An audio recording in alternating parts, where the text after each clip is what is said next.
Olá, queridos. Bem-vindos a mais uma apresentação especial na Escola de Profecia.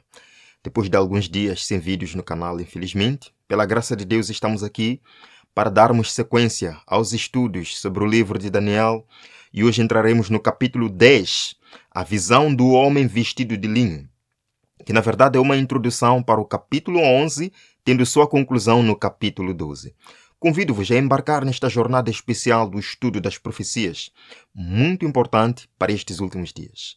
Mas bem antes disto, quero compartilhar com os irmãos alguns dados recentes que vêm acontecendo no mundo. Enquanto estamos no mundo, vamos acompanhar o que acontece no mundo, pois ainda somos do mundo. Queridos irmãos, há alguns dias atrás, o chefe da OMS deu um novo aviso ao mundo e parece que as coisas estão ficando sérias realmente. E não estou aqui para preocupar ninguém, apenas para informar e que cada um de nós tome as devidas precauções. Porque, irmãos, enquanto Jesus não volta, eu sempre digo isto, nós vamos conviver com este tipo de situação. Mas este é um sinal claro dos dias finais, é um sinal claro dos eventos finais, é um sinal claro da segunda vinda de Cristo.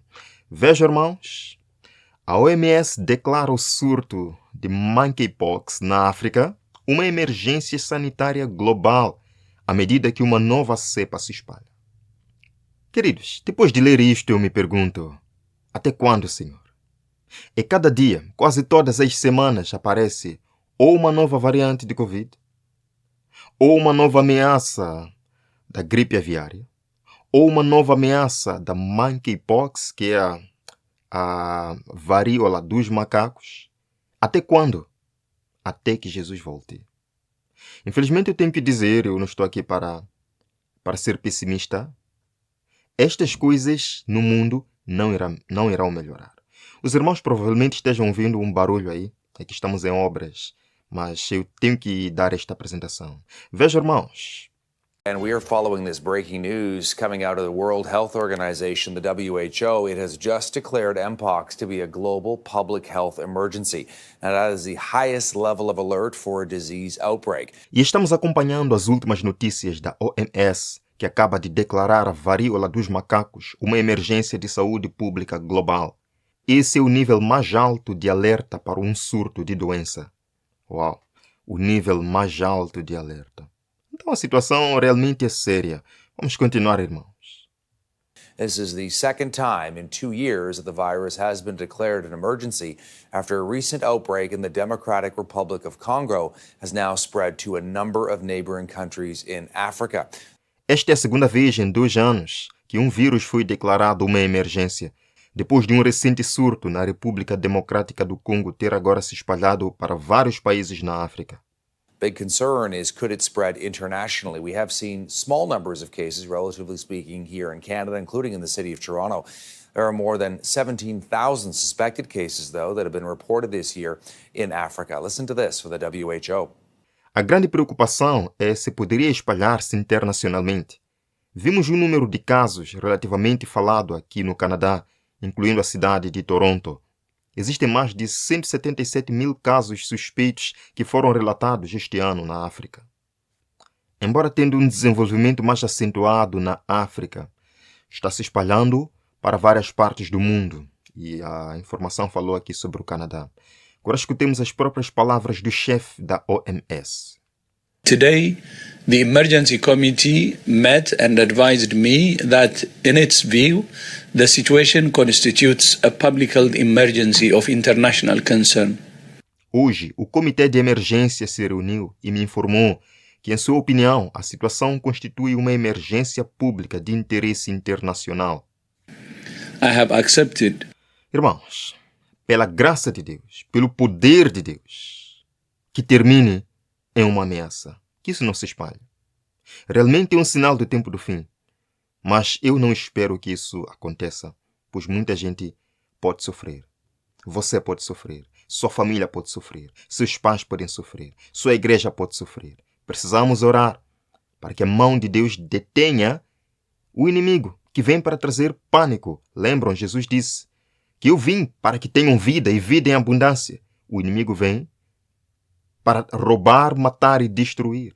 Este é o trabalho do inimigo e nós não podemos ficar felizes em ver o inimigo atuando, embora seja um sinal do fim. Irmãos, isto está se espalhando pelo mundo. Infelizmente, vejam aqui, 19 de agosto, monkeypox detectado nas Filipinas. Uau! Já saiu de África então? Já saiu de África? Está agora na Ásia? Vejam, Suécia notifica primeiro caso de estirpe mortal de varíola dos macacos fora da África. Europa também?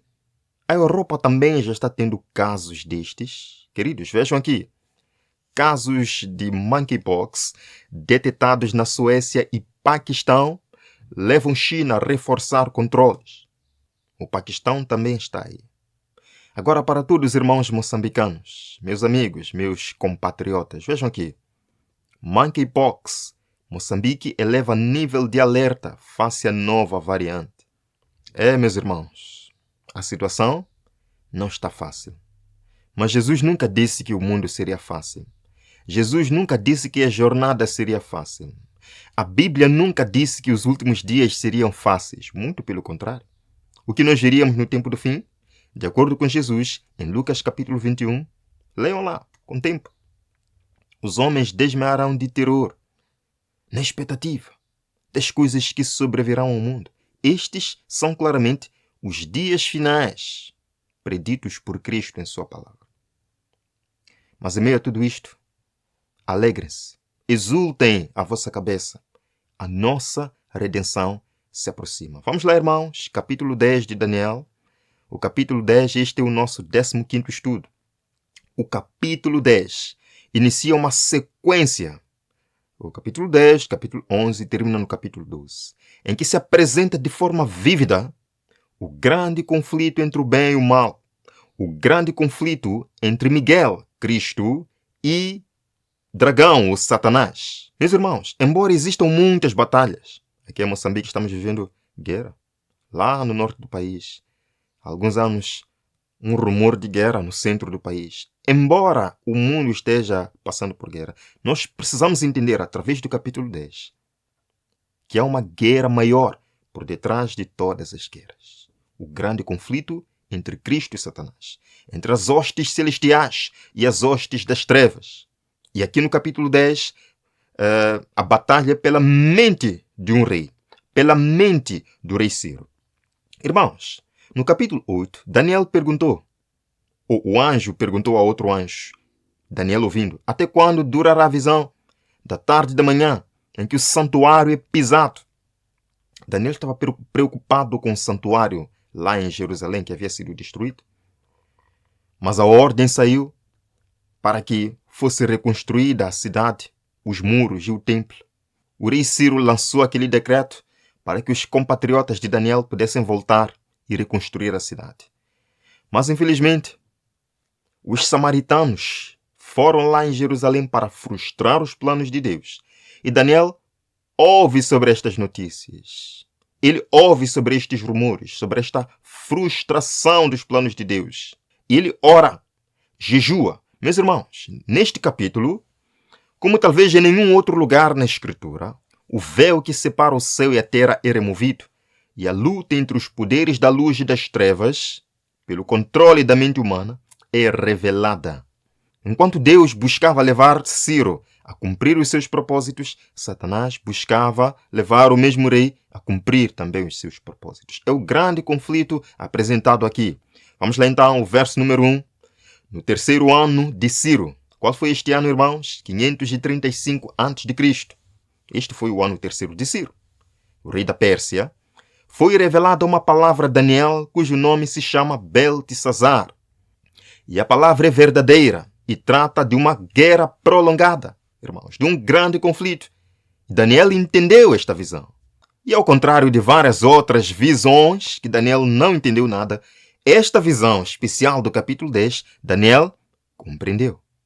Vejam, o rei Ciro aparece 2 vezes antes do capítulo 10. É mencionado por Daniel. Por exemplo, em Daniel capítulo 1, verso 21, é mencionado o nome do rei Ciro. Em Daniel capítulo 6, verso 28, também é mencionado o nome do rei Ciro. E bem antes do profeta Daniel, bem antes de todos estes eventos de Babilônia, o rei Ciro já havia sido mencionado. Vejam, irmãos, Isaías capítulo 44, verso 28. Que diz de Ciro? Quem diz? É o Senhor. Que diz de Ciro? É o meu pastor, e cumprirá tudo o que me apraz. Dizendo também a Jerusalém, sê edificada, e ao templo, funda-te. Meus irmãos, bem antes da existência do próprio rei Ciro, bem antes da Pérsia, Deus já havia estabelecido no seu calendário divino que o rei Ciro libertaria seu povo e a cidade de Jerusalém seria reedificada. Vejam também Isaías 45, verso 1. Assim diz o Senhor ao seu ungido, a Ciro, a quem tomo pela sua mão direita. Para quê, irmãos? Abater as nações. Ciro com certeza ficou impressionado ao saber que bem antes do seu nascimento, uma profecia já falava dele como aquele que cumpriria os propósitos de Deus para o seu povo. Eu tenho certeza que Ciro entrou em contato com esta profecia de Isaías e ele se surpreendeu. Uau! Que Deus é este? Que bem antes do meu nascimento, bem antes de minha existência, ele já tinha traçado um plano e um propósito, uma missão para mim. Ele se impressionou e ele quis colocar em prática este propósito de Deus para a sua vida. Em Esdras capítulo 1, 1 a 3, nós vemos claramente que o Espírito Santo impressionou o rei Ciro a lançar o decreto para que o povo voltasse a Jerusalém e reconstruir a cidade. Irmão, você aparece na profecia? Ah, mas como assim, irmão Onésimo? O rei Ciro nasceu com um propósito. Ele estava na profecia bíblica. Eu pergunto, você nasceu com um propósito, com uma missão? Você está na profecia bíblica? Muitos podem dizer que não, mas deixe-me dizer que sim. Você faz parte de um movimento profético, com uma missão profética nos últimos dias. Você aparece como os 144 mil, aqueles que triunfarão nos últimos dias, que pregarão as 3 mensagens angélicas. Surpreenda-se, meu irmão. Espante-se. Abra a boca, admire-se. Bem antes do seu nascimento, já havia uma profecia que falava de si. Daquele que viveria nos últimos dias para uma missão tremenda. É você, meu irmão. E sou eu também. Irmãos, Daniel, o profeta, testemunhou o retorno do seu povo para Jerusalém. E ele, Daniel, não voltou a Jerusalém com o decreto do rei Ciro, provavelmente por causa de sua idade avançada. Ele tinha aproximadamente 90 anos nesse tempo. Ele não podia mais voltar. Preferiu ficar na Babilônia. Irmãos, não foi fácil reconstruir a cidade, pois os samaritanos, que eram vizinhos aí de Jerusalém, buscavam frustrar os propósitos de Deus, buscavam impedir o cumprimento da profecia, buscavam impedir a reconstrução de Jerusalém. Sambalate e outros foram lá para frustrar esses planos de Deus. Enviaram cartas de volta para os reis da Pérsia, dizendo, estes não podem construir a cidade, porque estes têm um histórico de rebelião contra os reis daqui. Este foi o grande conflito. E Daniel ora, jejua por ouvir estas informações. Vejam, versos 2 e 3. Naqueles dias, eu, Daniel, estive triste por 3 semanas. Alimento desejável não comi, nem carne nem vinho entraram na minha boca, nem me ungi com unguento, até que se cumpriram as 3 semanas. Daniel estava preocupado com o curso dos eventos, com a frustração da reconstrução da cidade. E a profecia nos mostra, irmãos, que esta não era apenas uma preocupação de Daniel.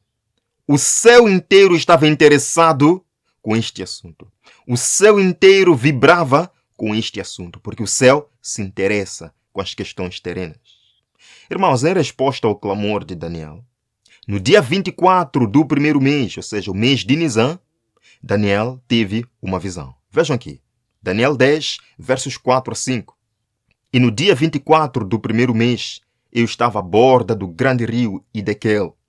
E levantei os meus olhos e olhei, e eis que um homem vestido de linho, e os seus lombos cingidos com um ouro fino de ufaz.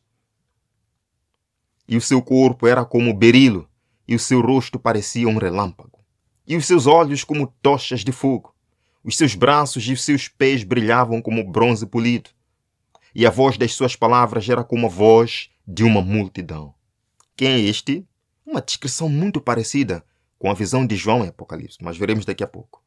E Daniel continua dizendo: fiquei, pois, eu só a contemplar esta grande visão, e não ficou força em mim. Transmudou-se o meu semblante em corrupção, e não tive força alguma. Contudo, ouvi a voz das suas palavras, e ouvi o som das suas palavras, e caí sobre o meu rosto num profundo sono, com o meu rosto em terra. Os profetas verdadeiros agiam desta forma quando tinham visões. E eu vou preparar um estudo só falando sobre profetas verdadeiros e falsos. Como identificar um profeta verdadeiro? Vamos preparar um estudo falando sobre isto. Então, irmãos, esta descrição desses versos do capítulo 10 nos mostram que este personagem que Daniel vê nada mais é, ou ninguém mais é, que o próprio Jesus, Miguel, o Filho de Deus. João, também em Apocalipse, contemplou um ser semelhante. E teve a mesma recaída, dizia assim. Ele ficou sem forças. Vejam Apocalipse 1, verso 17. E eu, quando o vi, caí aos seus pés como morto. Ele pôs sobre mim a sua destra, dizendo-me: não temas, João. Eu sou o primeiro e o último. Esse é Jesus Cristo, Filho de Deus, Miguel, aquele que é um com o Pai. O único igual a Deus. Agora voltamos para Daniel. Embora Daniel tenha visto a aparência de Jesus, agora entra em cena o anjo Gabriel. Vejam aqui, nos versos 10 e 11. E eis que certa mão me tocou. Agora não é a mão de Jesus. E me disse: Daniel, homem muito amado, entende as palavras que vou te dizer. Levanta-te sobre os teus pés, porque a ti sou enviado. Este agora não é Miguel, o grande príncipe, mas o anjo Gabriel, que vem para confortar o profeta Daniel. O verso 12. Então me disse: não temas, Daniel. São ouvidas as tuas palavras, e eu vim por causa das tuas palavras. Amém, meus irmãos? Deus ouve, Deus atende às nossas súplicas. As nossas orações chegam ao seu trono, mas Ele age no seu próprio tempo. Irmãos, percebem? Mas veremos daqui a pouco. Vejam aqui neste verso. Mas o príncipe do reino da Pérsia me resistiu 21 dias. E eis que Miguel, príncipe dos príncipes, veio para ajudar-me, e eu fiquei ali com os reis da Pérsia. Este é o grande conflito, meus irmãos. O anjo mostra que existe um grande conflito por trás de todos os eventos que envolvem o ser humano. Por detrás dos reis deste mundo, existe um conflito em que o Espírito Santo vem trabalhando, levá-los ao bom caminho, e o inimigo trabalha para levá-los ao caminho errado, decretar leis que não favoreçam o povo de Deus. Este é o grande conflito. E toda vez que nós oramos, intercedemos pelo povo de Deus, anjos são comissionados para agir. Amém? Anjos são enviados para a ação. E mais uma vez Deus prova isto neste episódio de Daniel. Irmãos, Moisés passou pela morte, mas Cristo desceu e lhe deu vida antes que seu corpo visse a corrupção. Satanás procurou reter o corpo, pretendendo-o como seu, mas Miguel ressuscitou Moisés e levou-o ao céu. Da mesma forma, no episódio de Daniel, Satanás tentou frustrar os planos de Deus da reconstrução da cidade. Mas Miguel veio para frustrar os planos de Satanás. Miguel é Cristo, o grande príncipe. Irmãos, pensem nos 21 dias em que o rei da Pérsia resistiu ao Espírito Santo. Porque diz lá o anjo: o rei da Pérsia resistiu-me 21 dias. Se Deus fosse ditador, se Deus não respeitasse a liberdade de escolha ou livre-arbítrio, Deus teria invadido a mente de Ciro, teria invadido a mente dos reis da Pérsia, teria forçado-os a agir. Mas Deus não trabalha assim. Satanás é quem trabalha assim. Deus, ele trabalha com o coração. E ele impressionou o coração do rei. Não invadiu o coração do rei. Por isso que durante 21 dias o Espírito Santo trabalhou. Vejam aqui, irmãos, no livro Primeiros Escritos. Por milhares de anos, Satanás tem estado a fazer experiências com as características da mente humana. e aprendeu a conhecê-la bem. Ou os anjos maus, ou os anjos de Deus controlam a mente dos homens. Nossa mente, entregamos-la ao controle de Deus ou ao controle dos poderes das trevas. E bem nos fará indagar onde é que nós estamos hoje, irmãos. Se estamos sob a bandeira ensanguentada do príncipe Emanuel ou sobre a negra bandeira dos poderes das trevas. Só existem dois poderes que controlam ou buscam controlar a mente humana. O poder de Cristo e o poder de Satanás. E neste grande conflito, no capítulo 10, é apresentado isto. Ciro, sendo comovido pelo Espírito Santo a agir em favor do povo de Deus. E Satanás, impelindo-o a agir contra o povo de Deus. Irmãos, Daniel capítulo 10, como eu disse, é uma introdução para o capítulo 11. E aqui nos foi mostrada a realidade do grande conflito entre o bem e o mal. Agora pensem comigo. Embora Ciro tivesse aparecido na profecia como o libertador do povo de Deus, a decisão de agir a favor do povo de Deus ou contra o povo de Deus ainda estava nas suas mãos. Por isso que o anjo lutou com Ciro espiritualmente por 21 dias. Entendam isto. Embora Ciro estivesse na profecia como aquele que libertaria o povo de Deus, o Espírito Santo mesmo assim tinha que trabalhar no coração dele. Pois ninguém é predestinado para a salvação ou para a perdição. O Espírito Santo trabalha dia após dia. O que é que isto nos diz sobre a importância de nunca nos considerarmos autossuficientes? Somos o povo escolhido, escrito na profecia. Portanto, estamos salvos. Não, meus irmãos, não. Sim, estamos na profecia como um povo especial, que vive a verdade e que pregará a última mensagem. Mas mesmo assim, ainda temos liberdade de ser esse povo especial ou não.